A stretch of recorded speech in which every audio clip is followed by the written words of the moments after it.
The cake is a lie. There's nothing in here. Hello, hello, hello, hello. Echo, echo.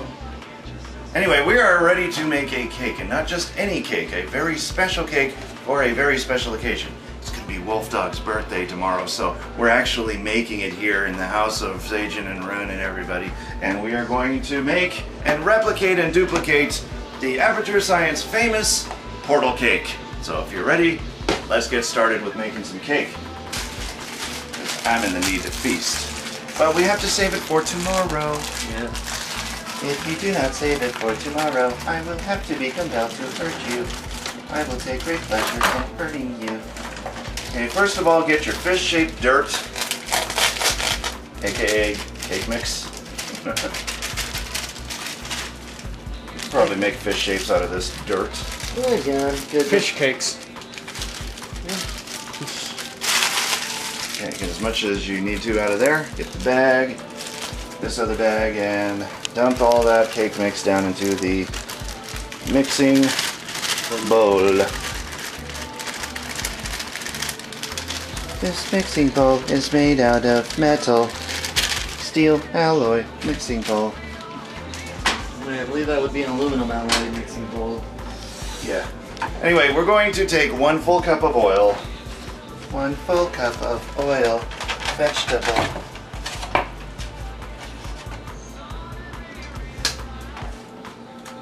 and 1 full, 2 cups. oh yes, and 2 cups water, H2O. And we're going to try to fit all of this in one mixing bowl.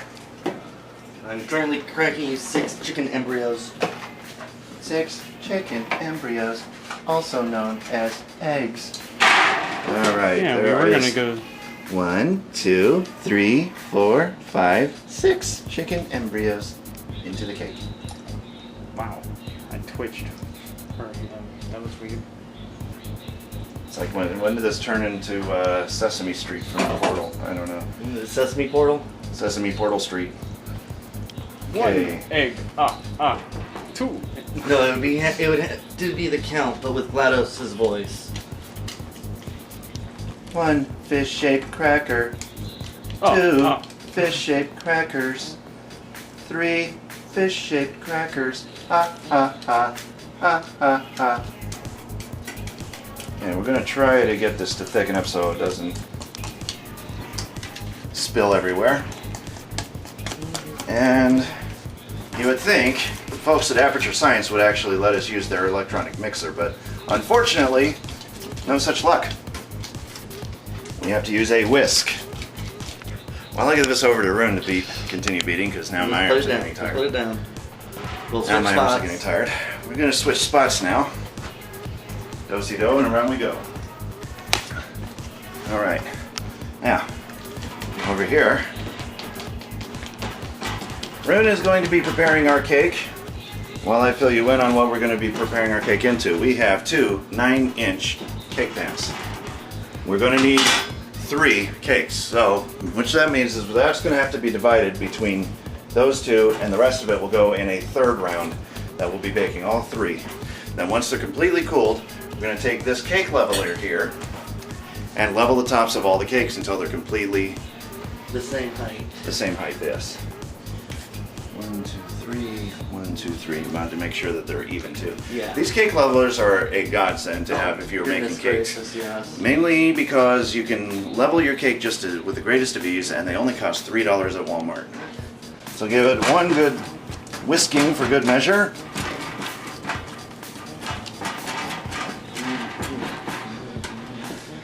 Did we preheat yet? No.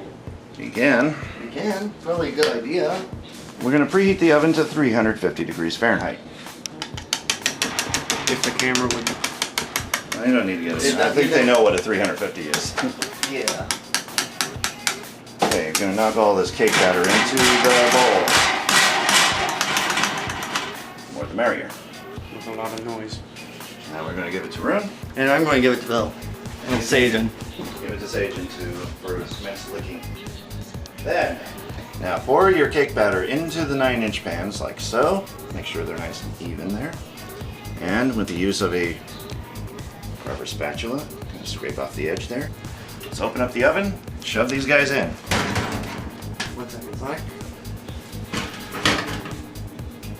Top shelf on your oven. For those 2 cake pans, they're going to be baking for about a half hour. When they're finished, we're going to test them out by poking a toothpick into the center of it, and if it comes back clean, then we're ready to proceed to the next step.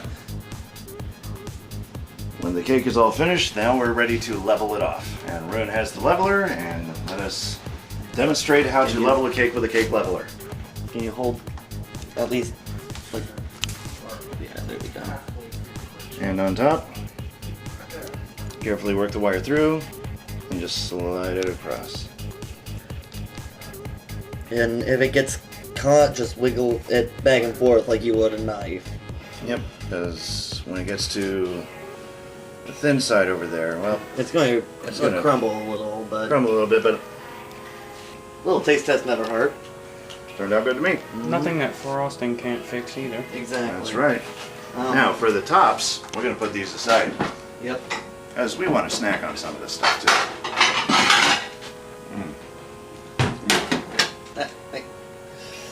There we go. Put the wire in first, and on top, and here we go. And Wiggle it these through. bigger ones have been cooling a little bit longer than that little one was. Yep, So it it's should going to be be a lot easier to pull it through. Yeah. Except when you get to the end. But that's okay. Take Oh. the top, A little makeup, a little. little cosmetic makeup Will fixes be everything. fine. Alright, now, pick this one up. Nice level cake. Do it again. Yep. This one doesn't have much of a mound on the top of it because we set this cake on top of the other cake for a little bit in order to readjust. Yeah. Hey, It's about that good. right. Yeah. Okay. And now leveling number 3.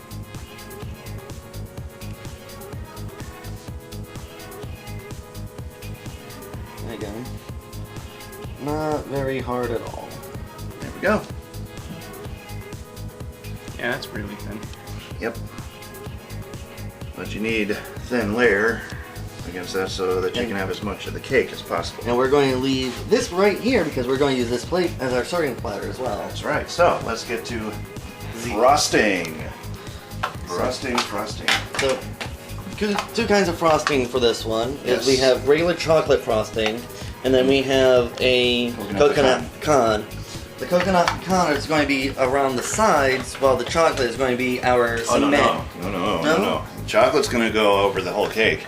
And then on the outside of the cake, we're going to do the coconut pecan. So, we're going to frost it twice. Okay. And now, all we need is an implement of which to frost the cake with. And then implement of mass frosting. Yes, an implement of mass frosting will commence tonight in the kitchen of Aperture Science. Just spread it at this point. Yep. So just spread it carefully. So we are talking about very soft cake on the top there. Yes. And It's almost also, like peanut butter. Yeah, I'm seeing that. It's almost acting like Nutella, isn't it? Looking good over here. Looks good on this side. All right, now we're going to take the middle layer. This is the thin. Thin layer. That. Just pop it right there. And That will be our center. rinse and repeat, basically. And continue frosting. Now, since you already got the bottom, you don't really have to worry about that anymore. Just get the top of this. And there we go. Now for The final layer. the final layer. And we could put it like over that way, put it over this way, but I Do think it I'd this say that way. this way would look nicer. Yeah. So turn it over, pop it right there on top. Make sure it's as even as possible with the rest of the cake. Yeah. Do we want to cut that? Or Yeah, it's okay. It'll get spackled down. Yep, that's what the frosting is there for. Not only just to give it more flavor, more texture, and more sweetness, but it also uses it as an adhesive to hold the rest of your cake together. And since this is the smoother part of the cake, frosting this beast is going to be easy. There we go. Okay. Now Sonic, Yes. you know how to make this top look smooth and not with all those little ridges? How do you make that top of that smooth? I need you to empty your hands for a second. I need you to spin the plate. And just hold it in one spot.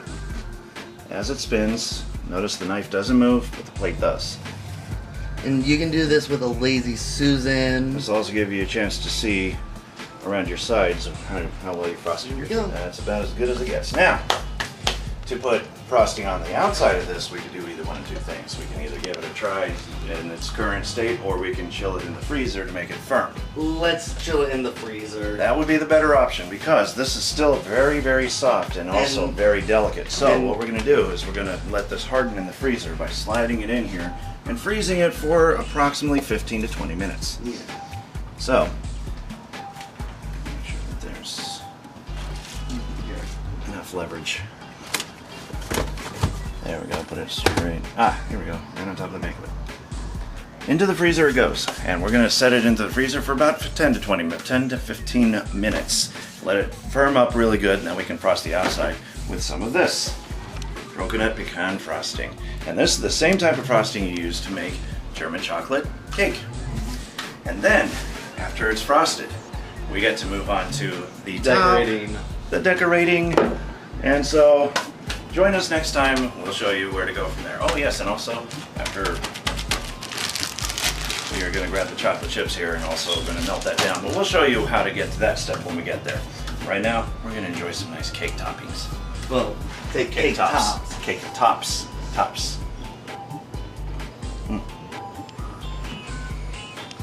Cake breaking. Breaking of the cake.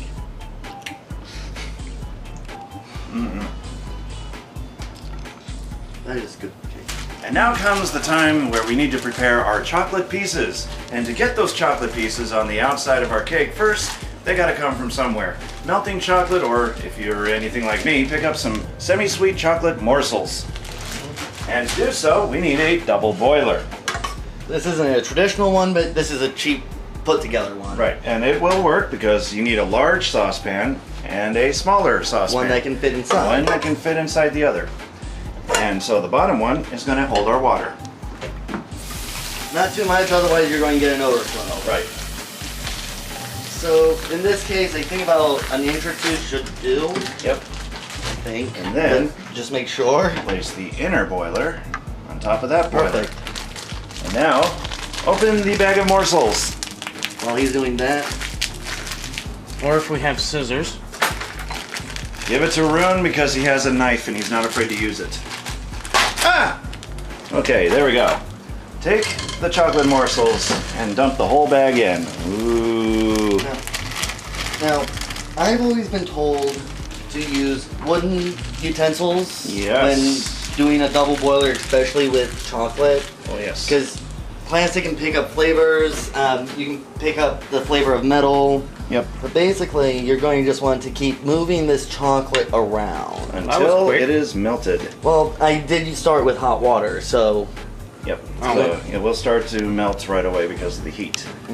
But continuing on until it's nice and smooth, and while he's doing that, I am going to get this ready. So, are we going to be just letting this cool as a big old clump, or are we going to spread it out? we're going to spread it out, then we're going to chill it.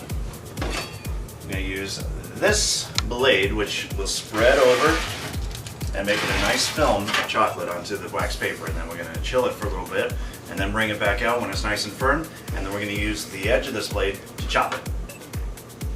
So, Or you can always just have fun and just take another piece of wax paper and just pop it with your hand. you could do that too, but this way is, you're going to use this to spread it, you might as well use it to chop it too. Yeah. It has a double purpose.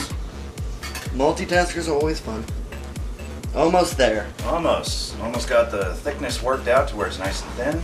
Well, actually, if you don't have Right. that tool, then I guess you back could up. take a meat tenderizer to it too. Yeah, Good. but basically, right now this would be perfect for like a chocolate fondue. Oh yeah. Chocolate fondue is always, hey, we should have thought of that with the cake pieces that we made. That would have been excellent. No, because they It were would too be too thin. thin, yeah. They would have been too thin, and they were just broken apart into chocolate. Yeah, cakesicles would actually work better that way. Yes. Yeah, so, We could have gotten Heath pieces no, Nah. or Reese pieces. too expensive, man. You're thinking too expensive. We had to think cheap. Yep. In Think fact, I wanted to use cacao nibs, but those are expensive. goodness gracious. Where do you find cacao nibs here? Apparently Two Trader places. Joe's. Trader Joe's and Vitamin Shop. both in the Easton Town Center. Oh, I bet you also World Market may have some too. That might. But yeah, those can get quite expensive. Okay, almost there. But keep scraping the sides, get that down there. Always scrape the bottom too. Water's bubbling. That's fine. That's what a double boiler is. The water will boil. You will melt whatever you're using in the upper pot. All right, now. Now it's still a little thick, but it's thin enough that we can actually pour it. With it, yeah. Pour it out and help it along with the wooden spoon. So, onto the wax paper we go. Scrape down as much of that stuff as possible. There you go. There we go. That's about That's as much we're as gonna I'm get. going to get right now. Yep. So now with the blade, take it and just spread it that way. Come back this way. Spread it out. Spread it out. Spread it out. That is good chocolate though. Oh, it's semi-sweet chocolate morsels. Of course it's good. This is memories of childhood when Mom used to make cookies. Or And you used brownies. to dip your hand in it and steal a bit for yourself, and then Mom would come by and slap you with a wooden spoon. Oh, got my thumb in it. Okay. Make sure you have a nice even layer. You don't want it too uneven. Like that. Come back again. Oops, oops. Get out of there. Also want to make sure your wax paper doesn't. Try to fold over on itself. Yeah. Now look this way. There's a little extra there, so I'll just push a little effort over there and then down. Two areas where they didn't get chocolate. Nice and even. You probably have a few missing sides, but that's okay. It's not perfect because all of this is going to be chopped up Anyway. into chocolate pieces, so it doesn't have to be perfect. It just has to be even. And there you have it. Spoon layers. And then we'll get the rest of this. Or at least as much of it. Now normally I'd say hell yeah, lots of chocolate left over, but that would be taking a little bit too much away from the cake now, wouldn't it? Mm-hmm. And we wouldn't want that to happen now, would we, kiddies? No. So scrape along that scraper with the wooden spoon. When you first take it off, it is going to be extremely hot. Now we can take this into the freezer. Let it chill quickly. Now you're probably wondering what we're doing here in the living room instead of the kitchen. Well, while everything is chilling out, we have Rune designing what's going to go onto the top decoration of our cake, and that he's putting the Aperture logo circle onto wax paper. And as you can see, there's the circle. There's the circle. And With an Aragon book. Yeah, but we first started by praying out about a 3-inch diameter Aperture Science circle. And then I cut that out and then traced it onto the wax paper, and I'm now currently cutting out the segments. And then once that's done, we're going to take some confectioner's sugar over the top of it and dust it, and it will leave behind an imprint of the Aperture Science circle. And this will be a cake that'll even make GLaDOS herself proud. Let's pull our cake out of the freezer. Ooh, it's so cold. Ah, I'm kidding. There's our frozen cake. You can touch it, and it doesn't get you sticky. So now, while it's still frozen and frigid, what's the next step? We are going to frost it again. There's some of that. So, let's take up on our knives, our implements of mass destruction and frosting. And when you're working with this type of frosting, always give it a good stir before you start frosting. That way it gets all the ingredients of your pecan and your coconut and your frosting mixed together real well.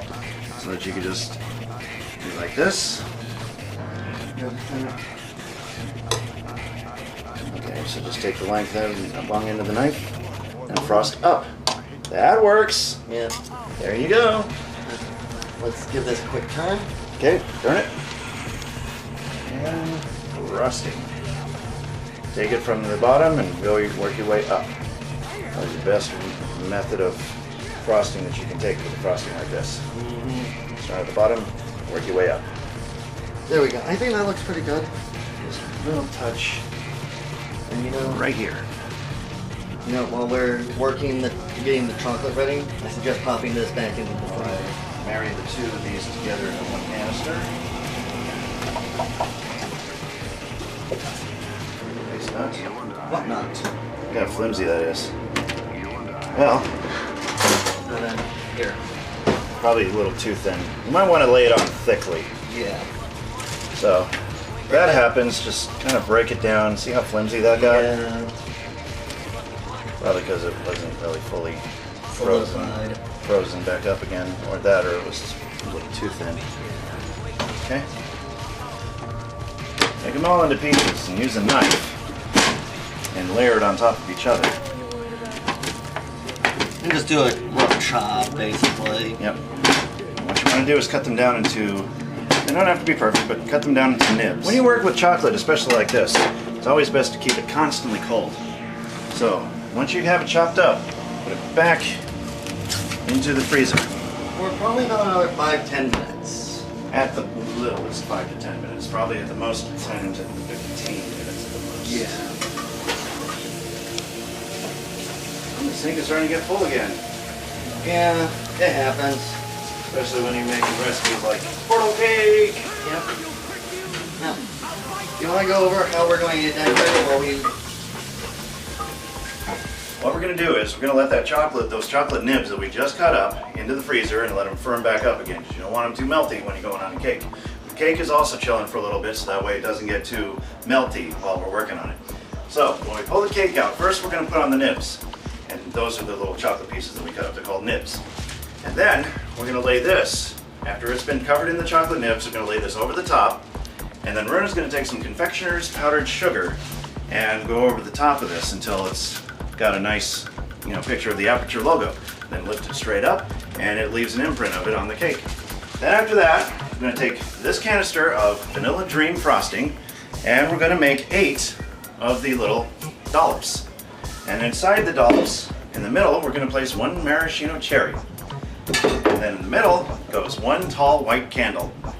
Of course, putting a little bit of the frosting in the middle for the so candle. 9 dollops. 9 dollops will go on the top. And so then you'll have your portal cake, and we'll be able to present it during tomorrow's Oh Pop-It show for Wolf Dog's birthday. So that's going to be kind of awesome because he's not expecting this to happen. Now that we've gotten them into small nibs, I'm using this blade now to cut them into smaller nibs. That way the chocolate goes even further. And the longer this chocolate goes, the better. We only used 1 bag of semi-sweet chocolate morsels to go on the top of this cake. Take your chocolate nubs. Go over the top of your cake first. Just take your hand and swipe it around the side, kind of pat it like that.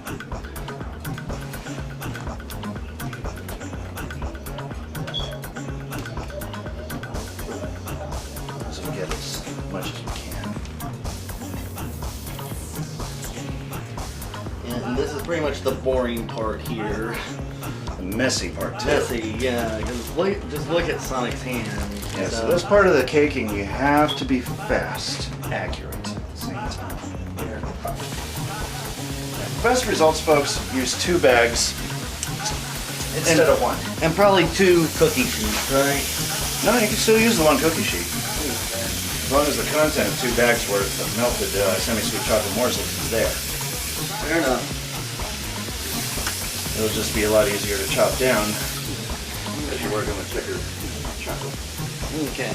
And I guess this is where my expertise comes into play, doesn't it? That's right. Now we're ready to put the Aperture logo on. So, I am going to need... Oh, no, I can do it without, because I thought I was going to be on sticky, but... Basically, what we're going to do is we're going to center our logo into the top of the cake, on top of the cake, okay? Looks nice, looks pretty. Now, there's 2 ways you can do this. I wish I had a sifter because it would be just easier to do it that way. Yes, that would be. But all I'm going to do is take some confectioner's sugar, otherwise known as powdered sugar, and a somewhat large spoon. Okay? And now... Just give the spoon a little tap like that. And it's just like spray painting over a stencil that they do in the streets. Now, some of the lines may not look too pretty, but you'll get the general idea of what you're going for. And you can do stencil work like this for many other different things. This one you really need to keep the paper tight.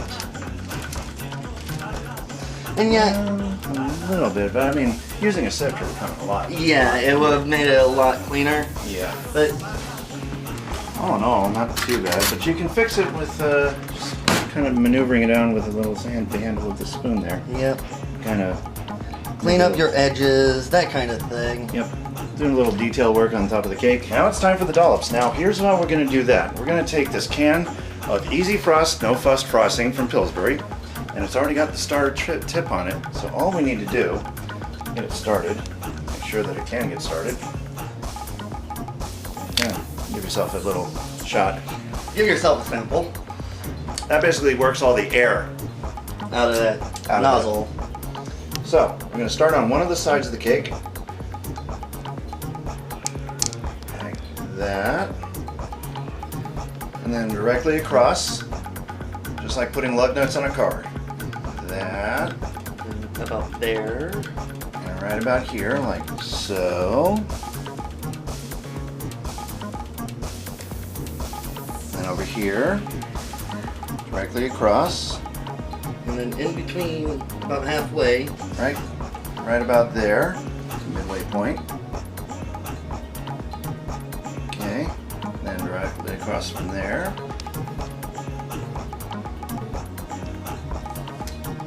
Okay, now over here between the other two. And finally, there. You also need one more Yep, that's right. right in the middle. One right in the middle for the candle. Right in the middle of the aperture circle. Just like that. And now comes the cherries. You want to tell them what we did with the cherries? Basically, we took them out of the juice, so that way they're less juicy. We put them on napkins so that the juice would soak into the napkin, and that way it won't soak into your dollops. And now, all we need to do is place a maraschino cherry in the center of your dollops. Just like that. Oh, it's kind of a little chewy looking, so... Well, just turn it so that the crack is on the bottom. Oh, that'll work. I didn't give that much of a nub, but you know, pushing it down, it kind of expands the dollop. The dollop. And if any of them are cracked, just use the side that isn't. Yep. There's that one. There's that one.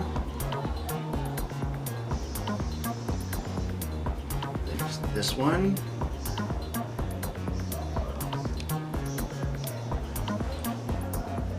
That one. And finally, number 8. Right over there. And now comes, for the crowning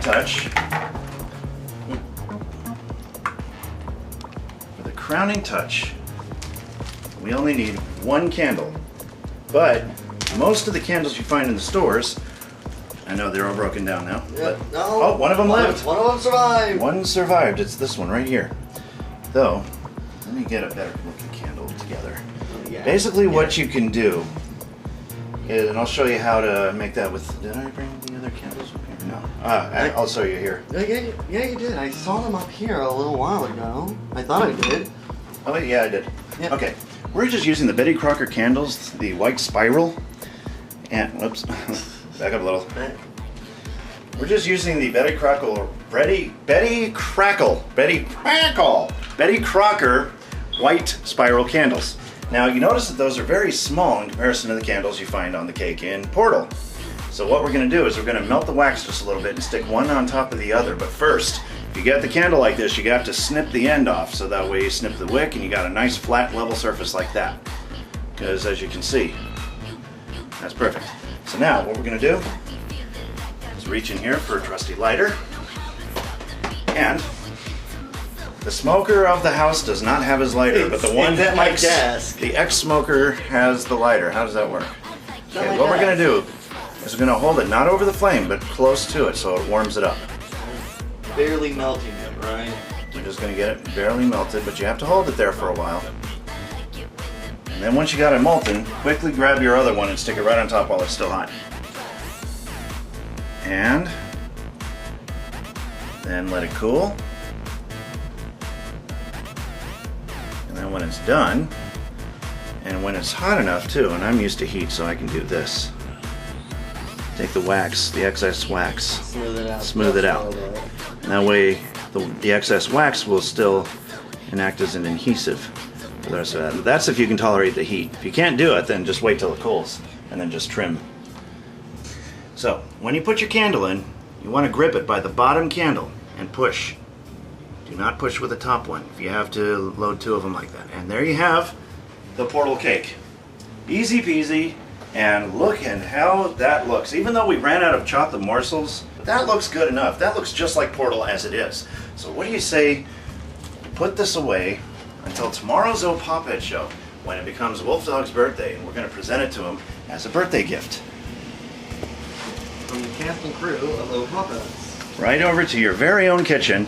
So, from all of us here at Aperture Science, from all of us here at the kitchen of the O Puppet Studios, on location at Rune's apartment, to all of you out there, may all of your cakes look just as good to please the best and most wonderful creation known to science. And I never will say anything bad about GLaDOS because she controls me and she's watching my every move and making sure I say the right things. Otherwise I might find as one of her test subjects, and I don't want that. Or give it a deadly dose of neurotoxin. That too. You don't want the neurotoxin deadly dosage. No, you don't want that at all. So, from all of us here at Aperture Science to all of you out there, wherever you are, pick up a portal gun and start having fun. And while you're at it, have some delicious and moist cake, courtesy of O Pop-Its. See you next time. You want some ice cream, dear? It's on the other side, I promise. Yeah, That's all you get.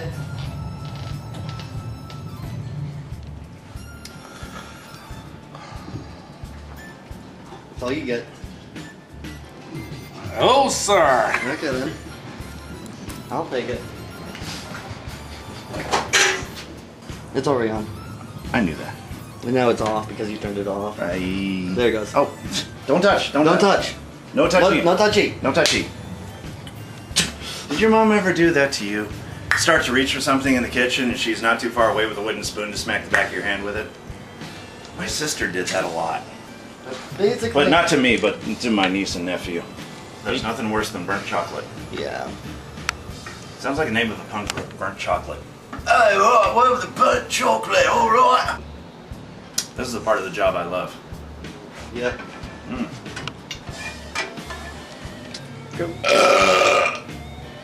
You got another one. That's what, 347? I lost count. So just pop it on and don't fall off, you pig.